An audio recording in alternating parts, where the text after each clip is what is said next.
Love is a synonym for her mama's smile as she sees her baba comes home in the afternoon. Love is a word her brother's eyes whisper as they pass by his fiancée, who is absolutely adored by his family. Love so applauded, love so loved. But for her, love is a clandestine walk home with her girlfriend as they both giggle inaudibly with fear of passerbys looming over the blue skies above. Love so beautiful, yet love so concealed. Love so pure, yet love so appalled.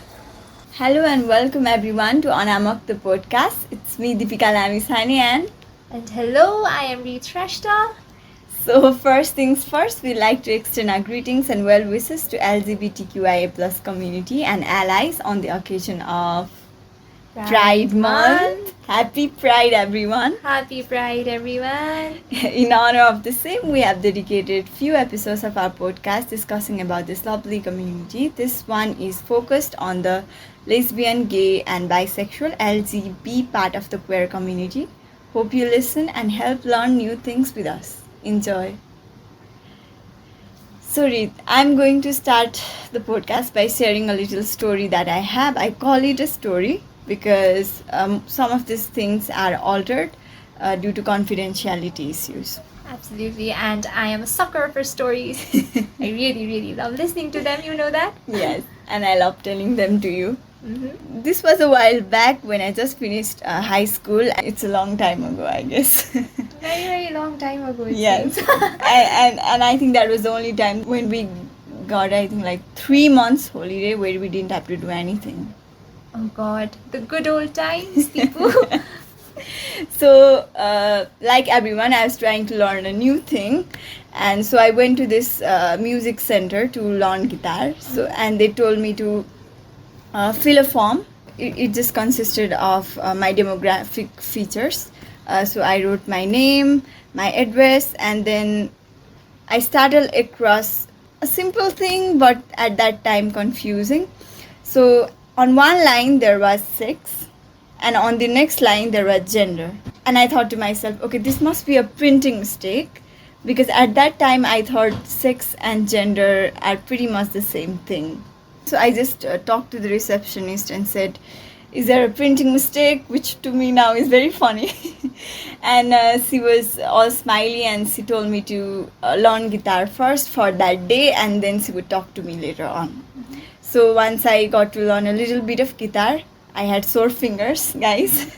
And then I came outside, and then she stopped me and she talked to me about the difference between sex and gender. And to me, till this point, that has been one of the most wonderful day of my life, because I got to be enlightened about the things that we really did not care and we really did not know about.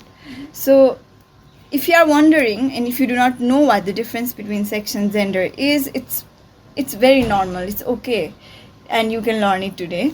So I want you to close your eyes and imagine something. So I want you to imagine a boy. I hope you've done that. Okay. So when you imagine a boy, you are imagining someone with the reproductive organs of a boy. And when I tell you to imagine a girl, you can do that now.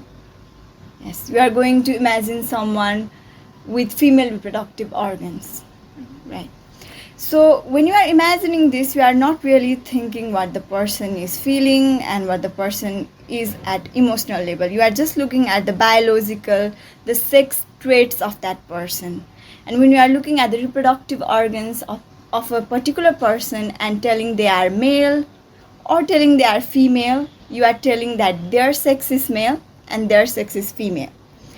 And it's good to know that not only is there two sex, male and female, there can also be something that is recently coined as differences in sexual development, which was previously called intersex or disorders in sexual development. However, that term is now no longer deemed to be appropriate to that community. So in differences in sexual development, what happens is one person has sex organs, as reproductive organs of both male as well as female. However, if it can also get a pretty much tricky sometimes. There was an incident of I do not remember the name. There was an Olympian who was phenotypically who looked like a female, and she went to a competition. Of course, there is a male and a female category in Olympics. So she tried to compete in the female category, but when her chromosome was examined, there was evidence that she is chromosome genetically a male, disqualifying her from the competition to compete as a female. I remember that being a Yeah. huge controversy. Yes, exactly. It's still a huge controversy. Yes, it's very recent. Yeah, and even she would be termed to have a difference in sexual development. So we do not only have male or female, we also have male, female, and those with differences in sexual development. And now that we talked about sex, Reed, I want you to talk about gender, the gender identity, as well as gender expression. Thank you so much, Deepu. You said it really, really well, and I really liked the story that you shared. As you said, it's very common for people to consider gender synonymous with sex. Gender, it has something to do with your identity and with societal norms and social constructs. So let me break it down for you. Even when it comes to gender, there is something known as gender identity and gender expression, as you said. Gender identity is something that is very much a personal conception. You might have been born with the equipment of a female, but you might identify as a man, or vice versa. Or you might not identify with any gender at all, in which case you would be agender. Okay. Gender expression has to do with how you behave and how you dress up, do your hair, and choose your clothes. Why? Because these are ways in which you can present your gender identity to the public. Your pronouns are also a way for you to express your gender, so that is also a part of gender expression. She, her, he, him, they, them. Yes. So we had the privilege of attending a symposium organized by United for Impact a few weeks ago. I loved it, even though I attended just one day. It was such an incredible Yeah. event, oh my god. And our trainer, Dr. Novel Vishkesra from Sri Lanka, he had introduced us to the concept of gender-bred person. So if you're listening to this, you are a gem, and we're really, really inspired by your work. I'm just putting that out there if he were to ever listen to this. So yes, we were talking about gender-bred person. So a gender-bred person is based on the appearance of a gingerbread cookie. Like the one they make on Christmas? Yes, in the West. Okay. And so it's kind of like Nepali yomari, but not exactly similar. It's a dessert, I guess. Yeah. If you make no, it's like lakamari, I think, Lakamari, but softer. in a shape of a small baby. Yes, it's peda, but in the shape of a human. Yeah. Okay. Oh my god. I haven't tasted that cookie Neither yet, so I have cannot I. describe it. Neither have I. I've just seen it. Yeah. And yes, So there was a so Nepali Tom के त्यसको लागि gingerbread cookie को के Odua pauruti biscuit. Oh, I'm so sorry. So if you wish to learn more about gender and sexuality, or if you're searching for a way to explain the concept to someone else, you can check the website out. We will have it in our description box. Yes. So to put it simply, gender is something that isn't black and white. It is a spectrum of different colors, much like the pride flag. Yes. And understanding definitions and the concepts that are related to gender identity is therefore undoubtedly difficult. We will be talking about it in more detail in our coming episodes, because these are topics that require much more attention than what can be given in one episode, and we really want to do justice to each topic. Yeah. Our focus will be on sexual orientation today. Yeah. So what is sexual orientation? It is your identity not in terms of who you identify as, but in terms of who you are sexually attracted to. If you are a man who is attracted to women, or a woman who is attracted to men, you would be termed as heterosexual, or in colloquial terms, straight. If you are a man attracted to another man or a woman attracted to another woman, you are respectively gay or lesbian. If you are attracted to both your gender and to the opposite gender, you are bisexual. Also, some people experience attraction regardless of gender, in which case they are pansexual. And did I miss out on anything, Deepu? Yes, I think there is something where one is romantically attracted to someone, Right. but they are not sexually attracted to them. It's termed asexual. Thank you. And I've often wondered, Deepu, because this is something that often comes up in conversation, especially when we're talking to older individuals and members of the community who are slightly more conservative. Is being gay or a lesbian or bisexual or pansexual or asexual, is it a medical disorder? That is a very important question, and I think there is a very big myth among so many people that identifying as anything else than a heterosexual makes you insane, makes you mentally unsound. Well, to dispel that myth 100% with evidence, the World Health Organization, a very reputable organization, it publishes ICD, it's an International Classification of Diseases. It publishes that every 10 years. So ICD-11, it is the latest one. Recently we used to follow ICD-10. And so ICD-10 has explicitly stated that sexual orientation by itself is not to be considered a disorder.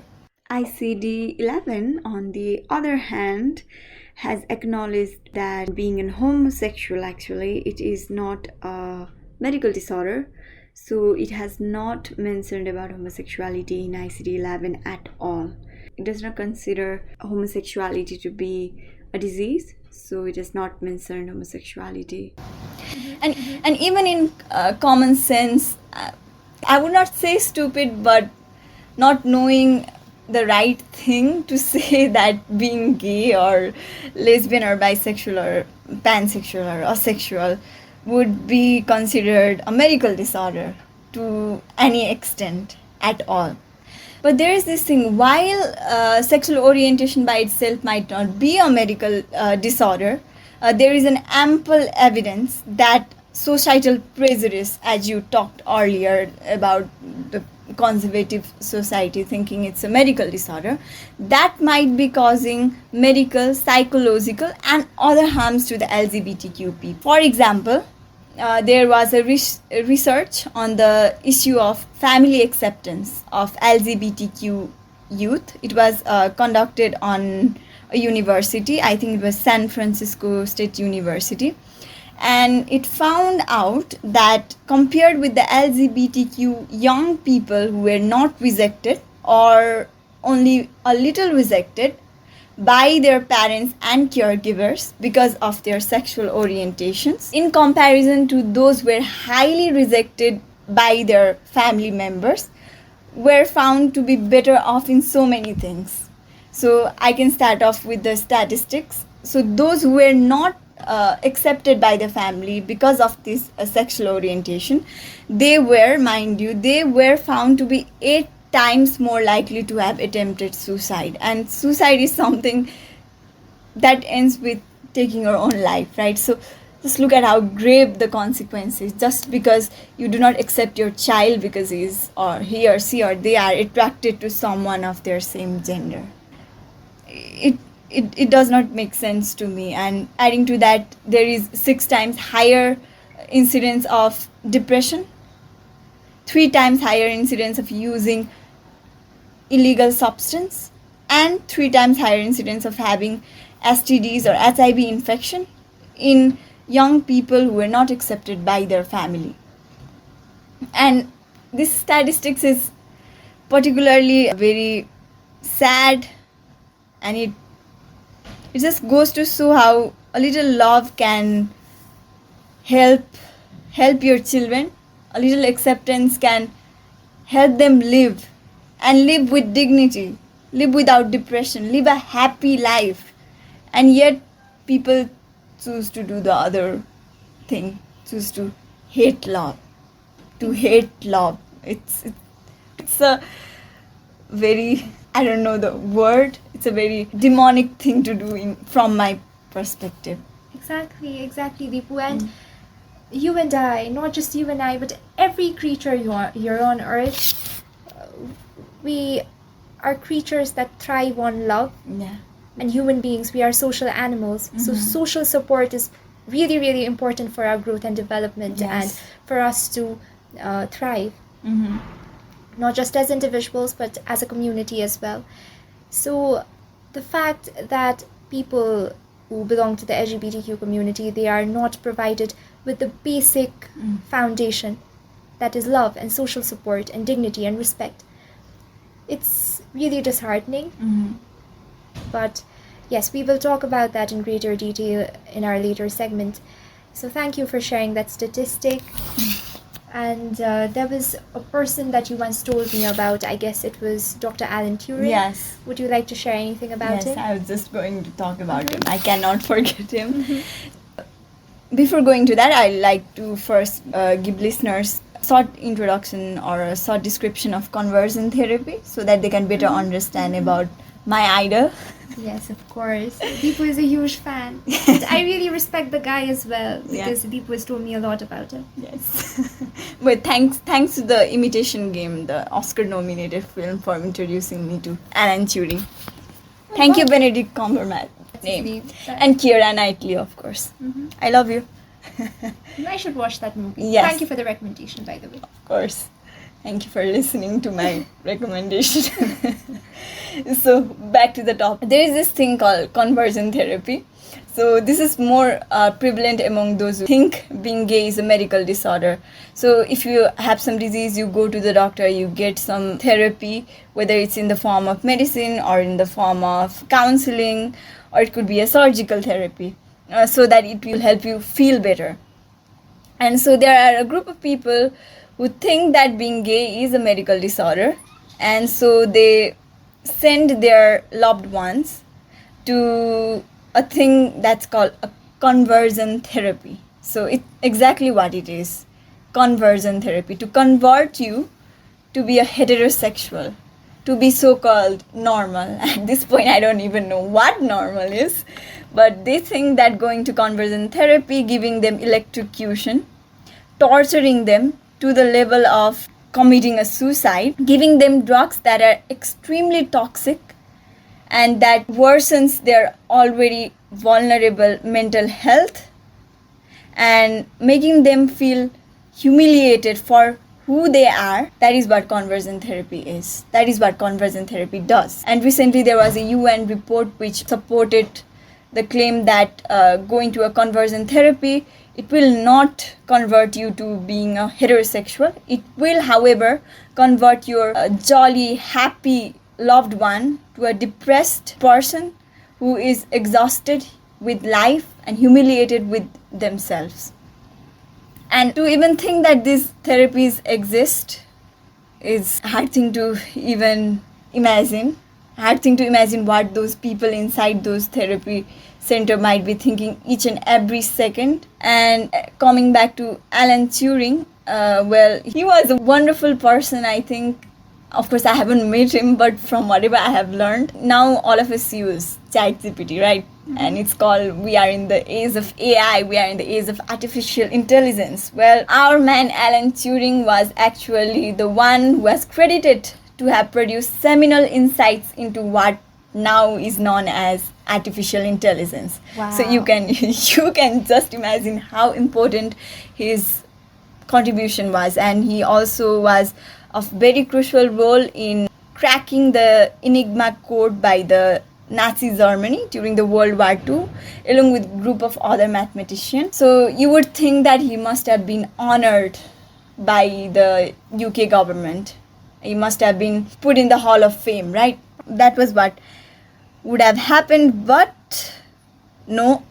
He was actually punished for being a homosexual after the World War was over. I think it was around 1950s, early 1950s. He was found to be engaged in homosexual tendencies, whatever that means to them. And he was given two options, either to go to the jail or to have what I just described, conversion therapy through medication. He chose the later one for personal reason. I want you to go back and look at the reason. It's very heartwarming.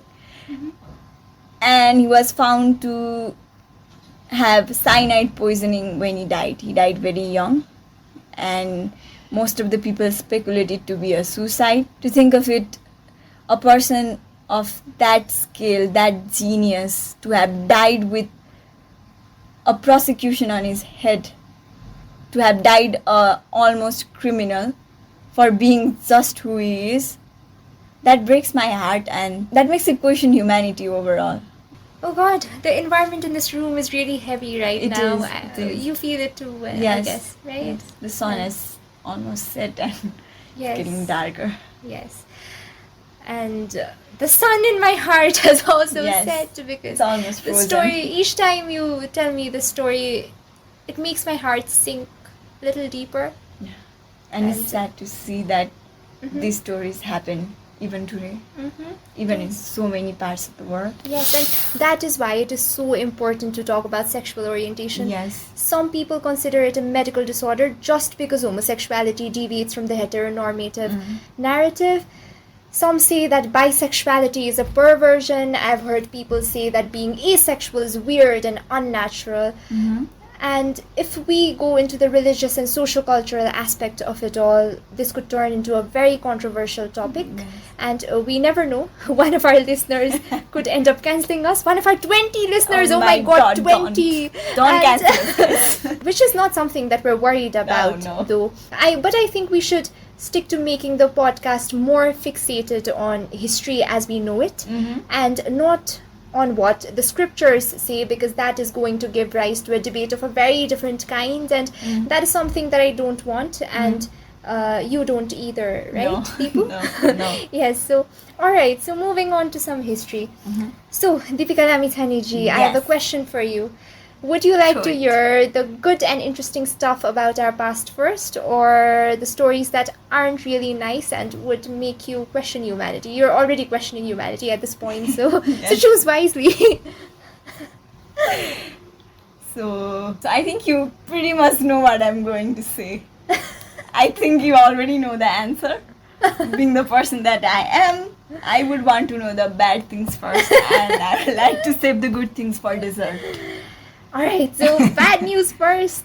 There was a certain emperor in Rome some Okay. 2500-ish years ago who decided to blame homosexuals for problems like droughts and earthquakes.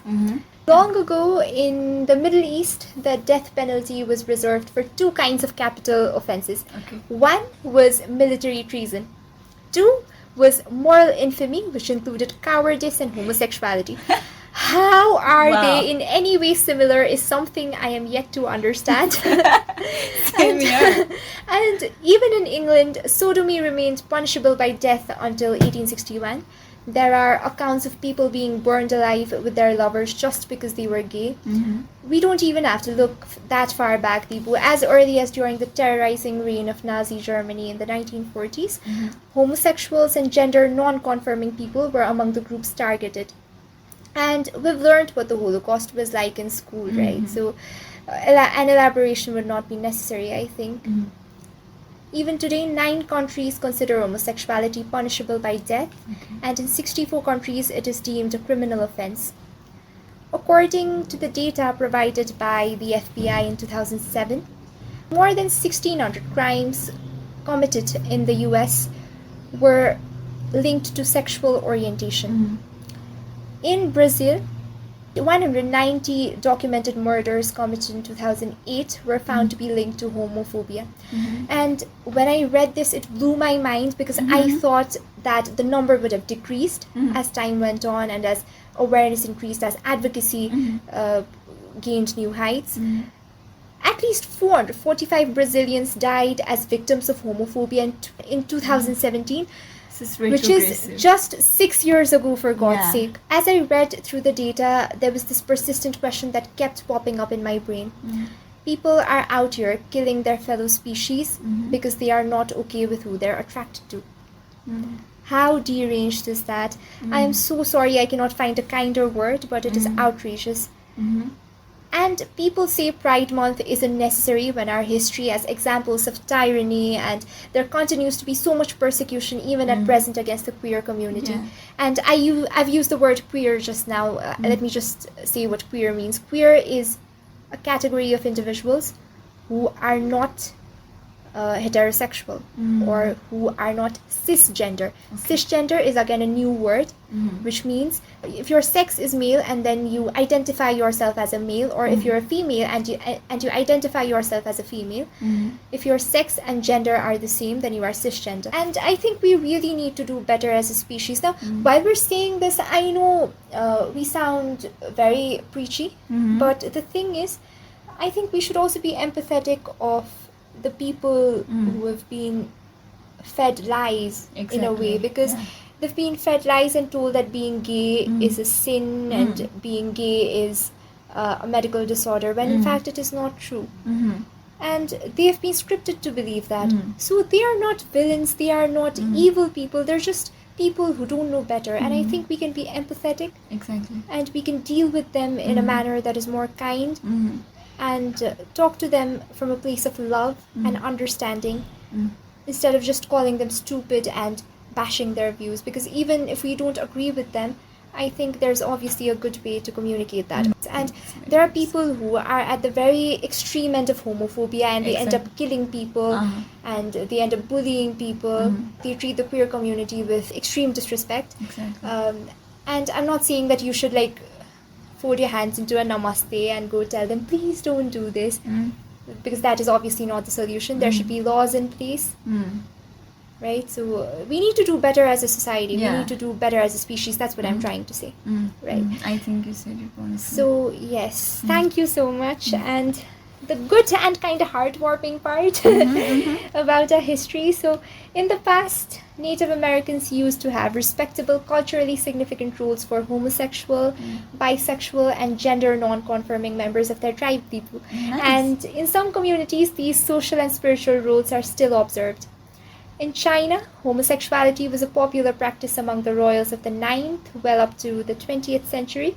And if you dive deeper into Roman, Greek, and Japanese history, you will come across a lot of problematic stuff that have nothing to do with same-sex relationships and everything to do with the age gap and power imbalance. I'm out of the Greek soul. Yes, so listeners, I think you should really look into it, because we're giving you so much homework today. But look into it, because we would be going way out of topic if we discuss everything right now. You can send us mail.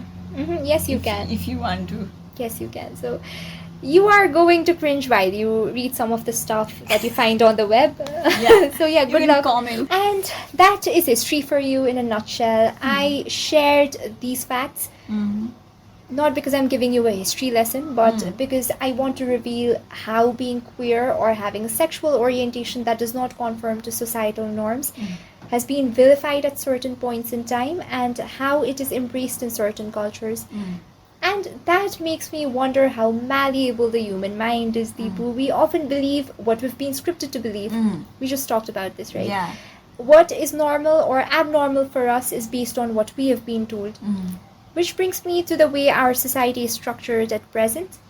From negative media representation to unscientific and sadly firm and unshakable beliefs about the queer community, there's so much that we need to address, which we will do later on. But we have briefly talked about Pride Month earlier, and we know Happy that Pride. Yes, Happy Pride once again. And it is considered a celebration of diversity. But what is interesting, as you told me yesterday, Deepu, is that it originally began as a rebellion against police brutality. On 20th June 1969, there was a place called the Stonewall Inn, which was raided by the police because police raids on gay bars were very common at that time. A riot ensued, and it went on for 6 long days, which then became a force behind LGBT activism.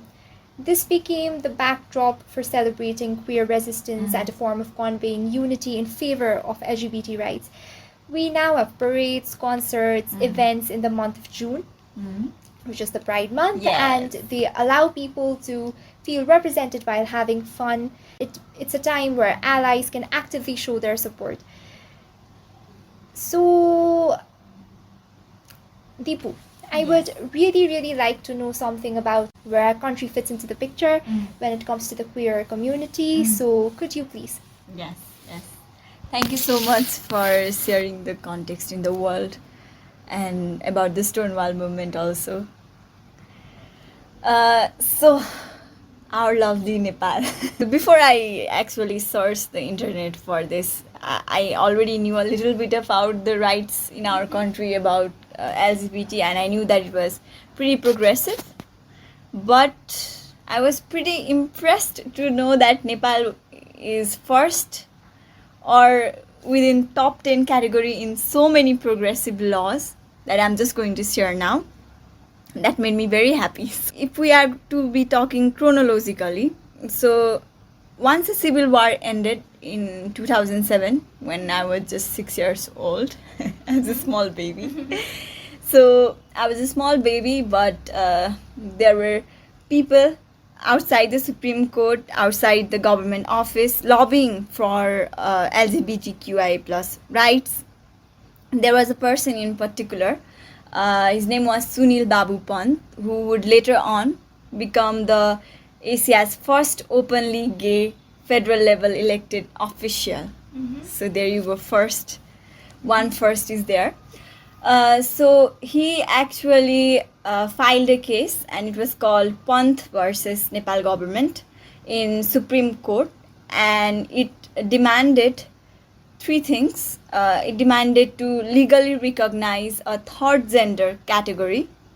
It legally demanded to audit all the laws that were found to be discriminatory against LGBT people, and to form a committee to study legal recognition of same-sex relationships. And when the Supreme Court actually ordered the government to go through to accept all these recommendations by Sunil Babu Pant, it was a very historic decision for Nepal, making Nepal one of the most progressive country in South Asia and even in the world. Wow. Yeah. I love, as I'm speaking, I'm filled with joy that I'm living in I'm living in a country that's so progressive in terms of laws. So yes, now we have a government that legally recognizes a third gender category, and in 2011, here you go, Nepal was the world's first country to include a third gender on its federal census. First country. I am so proud of Nepal. Oh my god. I'm proud of Nepal. I'm actually proud of all the LGBTQ plus IA activists, as well as Nepal government, as well as Supreme Court on this one. Yes. Very few times I'm praising our government, and this will be it. Yes, kudos to you. Yes. And in 2015, there was a provision to issue passport recognizing all the three genders, recognizing three genders. And that same year, the happy news it goes on. That same year, Nepal became the 10th country in the world to specifically protect LGBT people in its constitution. So it's a very win-win situation. and as I talked earlier, there were three things that Sunil Babu Pant had wanted. One was to legally recognize a third gender, which became a reality. And second one was to identify the laws that discriminated against LGBT people, which also I think was partially successful. But the third one was to legally recognize same-sex relationships. Well, that is still under review. And on May 2, that is very recent, a landmark decision was handed down by a division bench of the Supreme Court of Nepal, comprising Justices Hari Prasad Fuyal and Tonka Bahadur Mokhtan. I think those are the two justices. So it ordered government of Nepal to officially recognize same-sex marriage, marking a significant stride towards equality in the country, and giving hopes to so many people who must have been having clandestine relationships, or having relationships that is not legally recognized or given the same privilege as heterosexual couples. It's a very wonderful news for them. It's a very wonderful news for allies. It is. They are going to be getting those rights. There are so many rights that are restricted to married couple, and they are going to be getting that soon. Of course, it took almost 16 years to come to this. It was a late development, but I'm happy that it is still, it's under talks, and there is a high probability that we are going to be soon having a legal recognition of same-sex marriage. And as I'm saying that, like, I'm feeling so happy for so many people out there. Like, they don't have to go abroad to marry and settle down. They can just be married in their own country, and they don't have to go through all those legal jargon. They don't have to, if they married someone from outside, from foreign country, they don't have to tell them to come here on tourist visa. They can just give them like a family visa, or there is some provision like that if this goes away, which is amazing. Like, it's one thing we are saying same-sex marriage, but it's going to be so many changes in a micro level. It's going to make Yes. so many people happy. Yes, exactly. And And that sounds amazing. That Yes. sounds wonderful. Deepu. Yeah.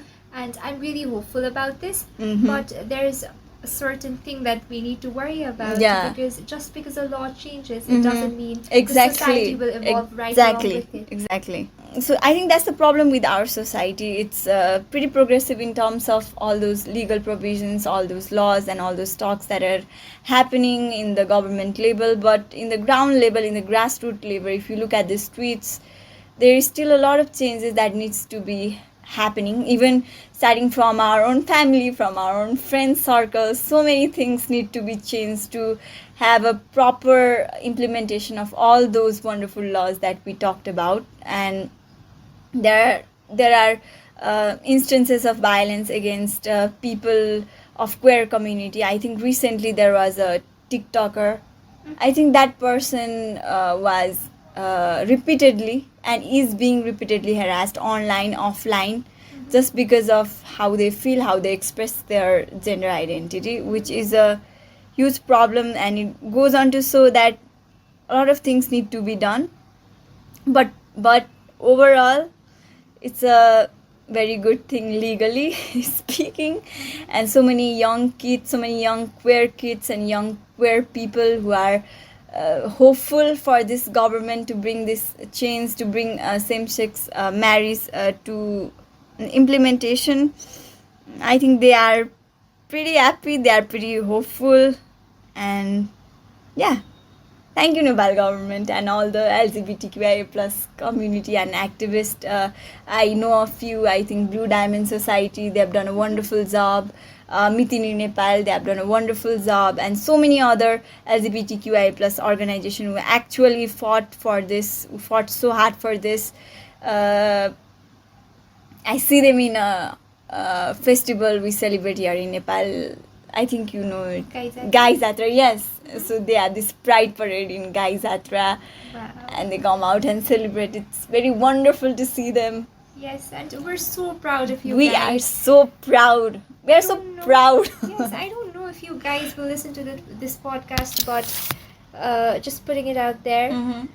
for you, we are really, really proud of what you're doing and the stance that you take for the rights of LGBT community. You guys are incredible, so keep doing what you do. It wouldn't be possible without them. Exactly, exactly. What you said is very interesting and something that will undoubtedly give a lot of people hope. And so yes, thank you for sharing, Deepu. And we have talked about how countries differ in their recognition and support of the LGBTQ community. And however, it is very sad that something as beautiful as love is criminalized in certain parts of the world just because it does not fit into their criteria of normal. This means that the rights of the queer community are jeopardized, and as disheartening as it sounds, they are considered a category of subhumans who need to be fixed or punished in some way. That is a very, very harsh reality that we need to accept. And so there are certain human rights that one shouldn't have to beg for. The right to dignity, liberty, and equality, for instance. 3 very, very simple, seemingly simple terms, but ones that are so significant that in the absence of one, life would be terrible. Yes. So, Deepu, do you think queer individuals live a life of respect and dignity across the globe? I think for majority of them, they don't, from Mhm. my perspective. Right. So, with the prejudice and unhealthy biases that surround homosexuality, I would say nope. As for liberty, not being able to be who you are and to be able to love who you love is restrictive. So that right has been compromised as well. As for equality, there are studies conducted that have shown how biases among healthcare professionals and students towards LGBTQ patients are very common in our own field, Deepu. And this is again correlated with poorer quality of care, unsatisfactory health outcomes, and all in all, a disparity that just should not exist. Because equality is the foundation of a service oriented system, right?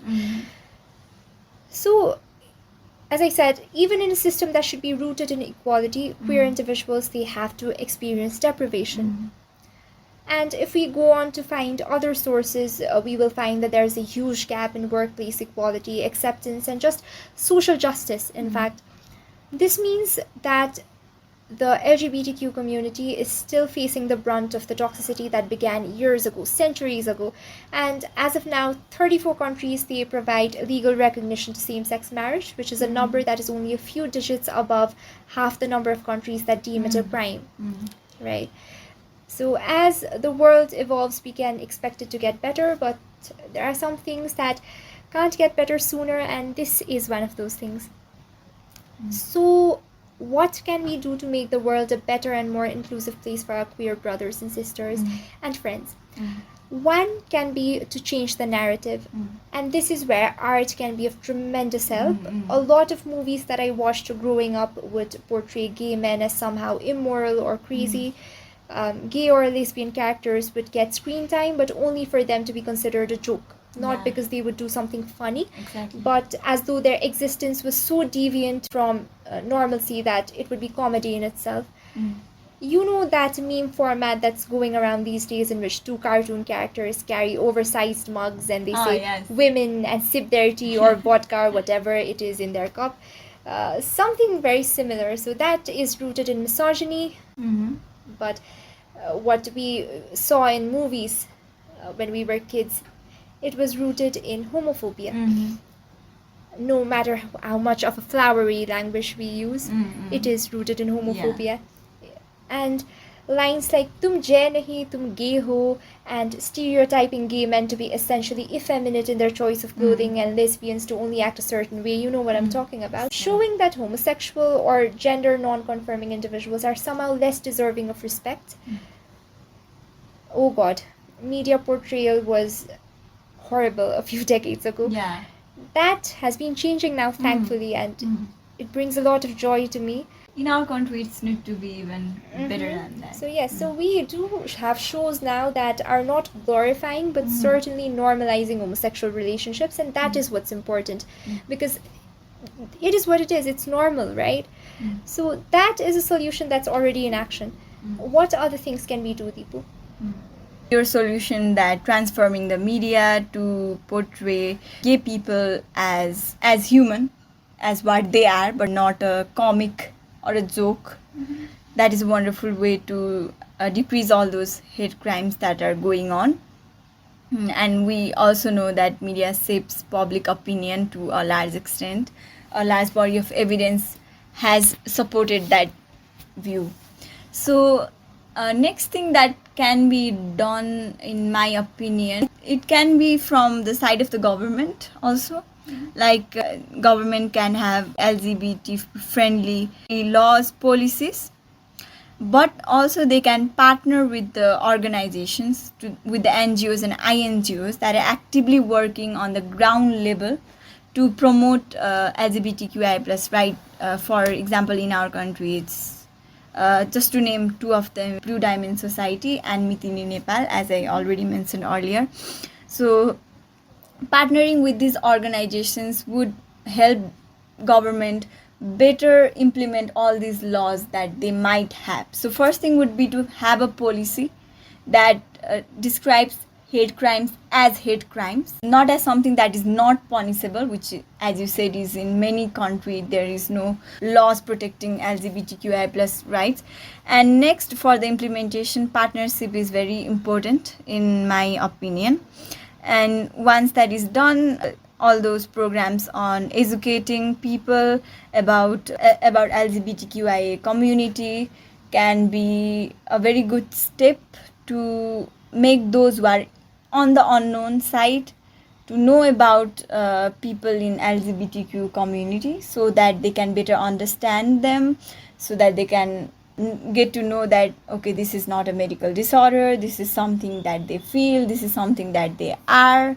Just like each human is different, and each human is different in their own way, people will learn to embrace these differences and not only accept the people in LGBT community, but to celebrate them, to make them as their own, to have them as brothers and sisters, as you said earlier. And it's going to be taking a very long time. It's a long way to go, but I think small steps right now would be wonderful for the future generations, where maybe all this homophobia and hate crimes towards LGBT people would just be in the history books. It would not be something that happens in daily life. And while we are talking about education, I think it's very important to include gender studies and the topics of gender identity, expression, sexual orientation in regular school curricula.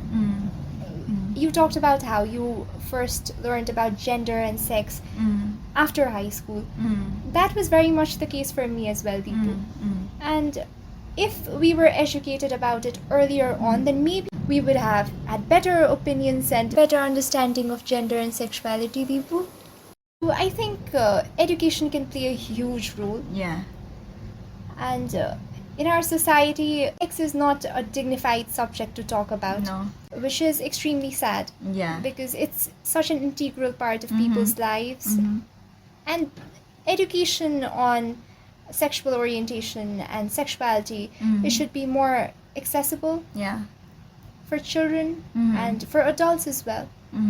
So yes, I think that needs to change, and our world is getting better day by day. It's progressing, and maybe we do have miles to go before we sleep. Yes. But the way things have been moving forward, I feel really, really hopeful and excited and happy. So, is there anything you would like to add? I think you said it so beautifully, and as you said, in our society we are not even open to be talking about sex in general. We are not even able to have a relationship with someone of opposite gender and talk about it at home. Like, we cannot say I have a boyfriend or you have a boyfriend, and or a boy has a girlfriend, or like that. Like, even people who are heterosexual, they cannot talk about their relationship openly to their parents at this phase most of the times. And to move on to think that our parents and our society would be okay with a girl saying, okay, I'm in love with a girl, I need to marry a girl, they would probably send her to a mental asylum. That is the ground situation right now. Or maybe they would send her to a faith healer. Yeah, exactly. Who would make them sacrifice a chicken, perhaps, and maybe she would be cured of her ailment. Yeah. So we have a lot to do, and making people feel comfortable with the idea of sex at first, and then talking about sexual orientation would do better, I think, than just jumping to the sexual orientation at first, because even people are afraid. They're afraid to even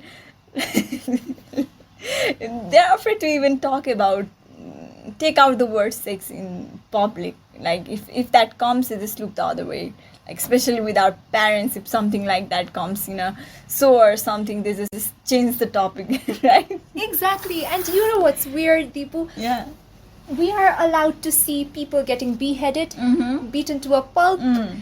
In action movies, we're allowed to see a lot of violence. Mm-hmm. But the moment a kiss scene comes up, we're supposed to change the channel. Yeah. And I'm not saying that our society is regressive, but what I'm saying is the entire viewpoint on love is very skewed in our society. Mhm. And it's not actually something that needs to be ridiculed, Mhm. but it is a problem that needs to be solved Yeah. with all due respect. Yeah. And so, yes. Yeah. We are not advocating for more kiss scenes or sex Oh, scenes no, in we're media. not doing We that. are not doing We that. absolutely are We not. are merely just focusing on the side that we need to be more open when it comes to be talking about sex, because Exactly. it's right now at this situation, people behave like once they get married and get in Hindu tradition, once they get sindoor, that is how they automatically become pregnant. Like there is no such thing as sexual intercourse. They behave like that, which is something we need to talk about, and we are in no way ridiculing our Nepali society, because So, it does sound like we're making fun of people, but in fact, we're making fun of the vices in our society. Vices that don't seem like vices, that are hidden behind the curtain of culture, yeah. but things that actually will give rise to a lot of problems. Mm. And while we're seeing this, maybe a few years down the line, when we have kids of our own, in their eyes, we might be regressive, right? So that's Yeah. a question that sometimes haunts me, because society is undoubtedly going to change in a few years, and our viewpoints and our opinions might be a bit conservative for our children. So where do we draw the line? I think we should think about it and make Yeah. a podcast on that Yeah, as on well. generation on gap yes, on and stuff generation like gap that, and yeah. well, yeah, yes, on generation gaps. Yeah. Yes. So yeah, right. So anything else that you would like to add? Yeah, yes. So I would like to add Yes, something yes, actually. please Yes. go on. So also, if you're a street person and you talk about queer rights and why they yes. matter to you so much, you will invariably come across this question in your life: are you gay? If not, stop talking about it. Why am I mentioning this in this podcast? It is because a lot of allies, they have a hard time arguing for the cause without being viewed with a different lens, just because they're in favor of equality and justice for the queer community. It is often a bit hard, especially in a culture like ours, but honestly, it doesn't matter at all. Your sexual orientation is not something that needs to be debated on. It isn't about you or me or a particular individual. It is about justice and what is conducive to the growth of humanity. Exactly. The debate should be on the morality of prejudice and discrimination, I think. Yes. Not speaking about it or doing nothing about it will add nothing of value, because every form of support counts.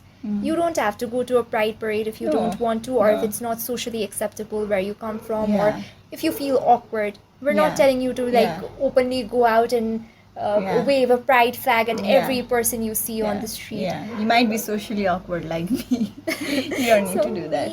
Maybe, yes, so everyone has different levels of comfort. We're not saying like go out to your balcony, take a plate, take a spoon, and make a bell out we of it. support gay rights. Yes, You don't need to do that. Yes, we're not saying that. You can do So- that. That would be fun, but Yes. you don't. Yes, need but to if do someone has an exam in the neighborhood, yeah. Yes, Okay. that would As be medical bad. students, we are back to exams in Yes. every podcast.